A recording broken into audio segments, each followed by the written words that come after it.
Hi everyone, I hope you had a great weekend. I'm here as usual to help you prepare for trading in the week ahead. The biggest news in markets now is the price of oil hitting a 7-year high, so I will give my take on whether the price can keep rising. Also on my agenda is the start of earnings season, as well as key events in the economic calendar, including Fed minutes. So stay right there.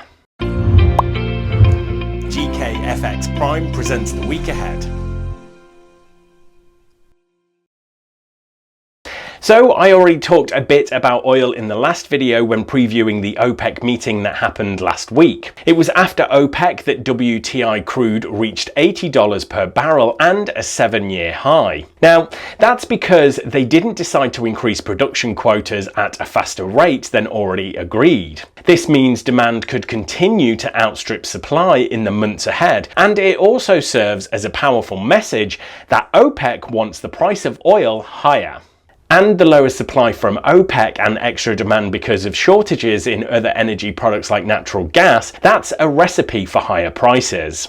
Probably the two things that could nix this rally in the oil price are expectations for slower economic growth next year and that big technical resistance at $80 in WTI crude. If we can hold above $80, naturally the big target that lies above is $100 per barrel. Okay, let me switch gears to earnings season.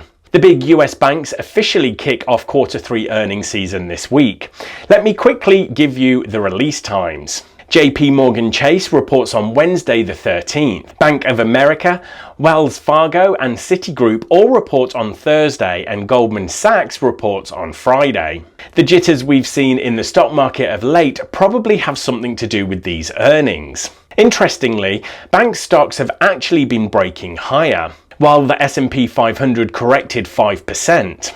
That shows good relative strength for these stocks. I think the logic for the moves is pretty straightforward. The Fed is preparing to reduce its bond buying, so investors are selling bonds, which is pushing bond yields higher. Banks should make more money when interest rates are higher. It's a bit early for these to be reflected in these Q3 earnings, but the guidance for Q4 could be drives the stock if the bank executives talk about higher rates. Oh, and by the way guys, if you can just take 1 second to tap that like button for the YouTube algorithm, it really helps a lot more people see these videos.